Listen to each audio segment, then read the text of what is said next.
common Indian rituals that are surprisingly logical.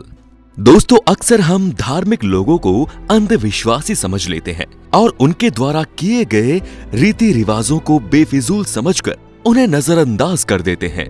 ऐसे में आपकी आंखों से इस मॉडर्न समाज की पट्टी उतारने के लिए हम ये शानदार वीडियो लेकर आए हैं, जिसे देखने के बाद आपको ये समझ में आ जाएगा कि जितनी भी चीजें पुराने समय से की जा रही हैं, उनके पीछे का मकसद सिर्फ और सिर्फ हमारी भलाई है। इसलिए दोस्तों, बिना एक पल की देरी किए चलिए शुरू करते हैं हमारी आज की ये शानदार वीडियो। बस आपसे एक रिक्वेस्ट है कि अगर ये वीडियो आपको पसंद आए तो इसे ज्यादा से ज्यादा लोगों तक शेयर कीजिए, ताकि हम ऐसे ही शानदार वीडियोस आपके लिए लाते रहें।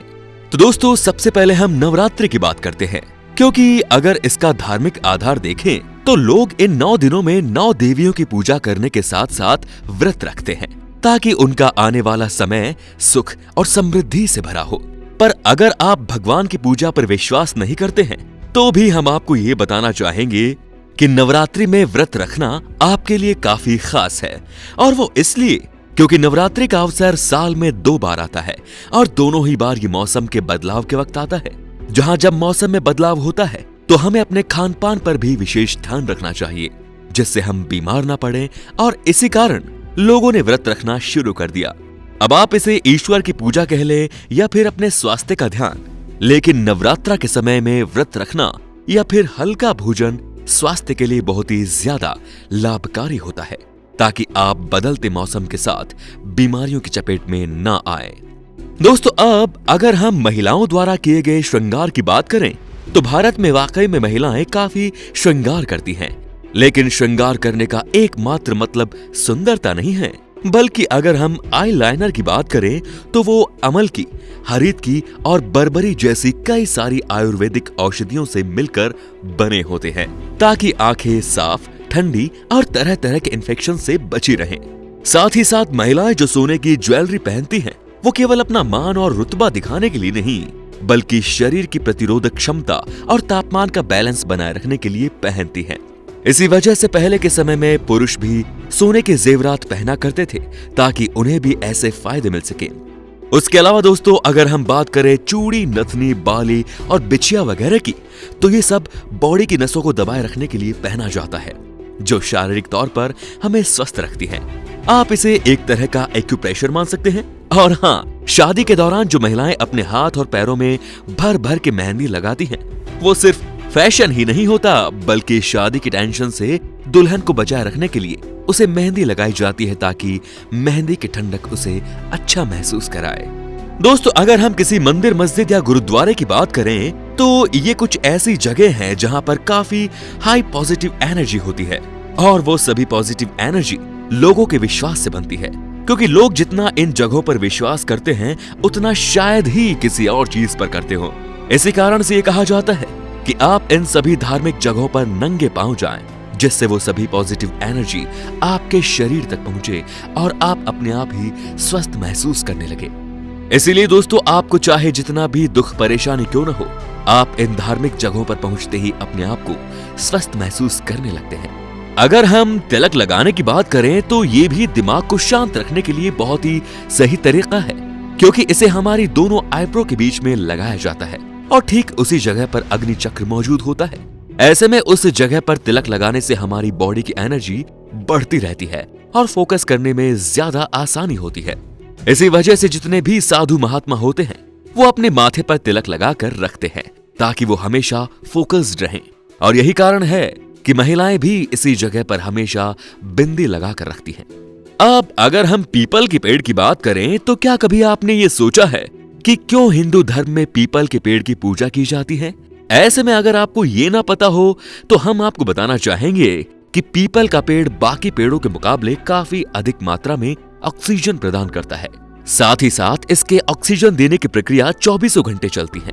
अब जाहिर सी बात है, जब कोई पेड़ हमें इतना कुछ दे रहा है तो भला उसका ध्यान रखना और उसे भगवान का दर्जा देना कहीं से भी गलत नहीं है, क्योंकि विज्ञान में भी इस बात को माना गया है कि जब कोई पीपल के पेड़ के चक्कर लगाता है तो उससे निकलने वाले ऑक्सीजन से शरीर में एक ताजगी आती है और हार्मोनल बैलेंस भी बरकरार रहता है। उसके अलावा पीपल के पेड़ से कई सारी दवाइयां भी बनकर तैयार की जाती हैं, जिसकी वजह से इसे और ज्यादा लाभकारी बताया जाता है। पीपल के पेड़ की बात तो हो गई, लेकिन अब अगर हम ये सोचे कि आखिर तुलसी के पौधे को इतना पवित्र क्यों माना जाता है, तो मेरे दोस्तों, तुलसी का पौधा अपने साथ कई सारी गुणवत्ता रखता है। जैसे कि ये एक एंटीबायोटिक होता है, इसका सेवन करने से बीमारियों से लड़ने की प्रतिरोधक क्षमता बढ़ती है। अगर तुलसी का पौधा पास में होता है तो ये तनाव को भी कम करता है, साथ ही साथ ये तरह तरह के कीड़े मकोड़ों को भी दूर रखता है। यहाँ तक कि आज के समय में मॉडर्न साइंस तक ने तुलसी के पौधे से बनने वाली दवाइयों को काफी सारी चीजों में लाभकारी बताया है।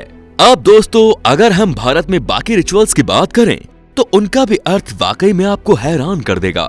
अब जैसे कि आपको पता होगा कि अक्सर लोग शुभ काम से पहले नारियल फोड़ते हैं, तो ऐसा इसलिए किया जाता है क्योंकि नारियल के रूप में हम ईश्वर के सामने अपने अहंकार को तोड़ते हुए आगे के काम को शुरू करना चाहते हैं। और जब बात अहंकार की आ गई है तो हम आपको ये भी बताना चाहेंगे कि जब कपूर को पूजा के समय जलाया जाता है तो इसका कोई और मतलब नहीं होता, बल्कि कपूर के रूप में हम अपने अहंकार को जलाकर उससे निकलने वाली खुशबू को आने वाले कल के लिए ग्रहण करते हैं। साथ ही साथ कपूर के जलने से वातावरण में जितनी भी अशुद्धियां रहती हैं, वो भी साफ हो जाती हैं। दोस्तों, यही सब कारण होते हैं कि जो लोग सच्चे दिल से धार्मिक चीजों को ग्रहण करते हैं, उनका अहंकार बाकियों के मुकाबले काफी कम होता है। वही कमल के फूल की पूजा करने का भी अपना एक अलग ही महत्व है। पहली बात तो कमल हमारे देश का राष्ट्रीय फूल है। दूसरी बात यह कि दिन भर पानी में रहने के बावजूद इसकी पत्तियां गीली नहीं होती, जिसका साफ मतलब ये है कि इंसान को भी कमल की तरह ही होना चाहिए, जहां उसे अपने आसपास के दुख दर्द से मतलब ना होकर अपनी जिंदगी को सुख और समृद्धि के रास्ते पर ले जाना चाहिए। अब आप लोगों ने ये तो सुना ही होगा कि उत्तर की तरफ सिर करके सोने से डरावने सपने आते हैं। तो दोस्तों, हम आपको बताना चाहेंगे कि इसके पीछे भी एक कारण है। जहां हमारी पृथ्वी एक मैग्नेटिक बार की तरह है, जिसके नॉर्थ और साउथ पोल हैं, इसी वजह से मैग्नेटिक पुल हुआ करता है। ऐसे में अगर हम अपने सिर को उत्तर दिशा में करके 7 से 8 घंटे सोते हैं तो मैग्नेटिक पुल हमारे दिमाग में प्रेशर लगाता है, और यही कारण है कि अच्छी नींद लेने के बाद भी कभी कभार आप जब उठते होंगे तो आपको काफी बुरा महसूस होता होगा। अब बुरे सपनों का तो नहीं पता, लेकिन हाँ, आपकी नींद जरूर खराब होती है और दिन भर की थकान अलग से महसूस होती है। इसीलिए आप उत्तर दिशा को छोड़कर कहीं भी सो सकते हैं। तो दोस्तों, ये थी कुछ ऐसी धार्मिक बातें जिन्हें लोग अंधविश्वास समझते हैं, लेकिन इनके पीछे का मकसद बहुत ही गहरा और अच्छा होता है। इसीलिए आप ईश्वर को माने या ना माने, लेकिन इन धार्मिक रस्मों और रिवाजों का हमारे ऊपर बहुत गहरा प्रभाव पड़ता है। इसीलिए इन्हें जरूर माने। बाकी इसी तरह की शानदार वीडियोस को और ज्यादा देखने के लिए हमारे चैनल को लाइक, शेयर और सब्सक्राइब करना बिल्कुल ना भूलिएगा। हमें इस वक्त आपके प्यार की बहुत जरूरत है। धन्यवाद।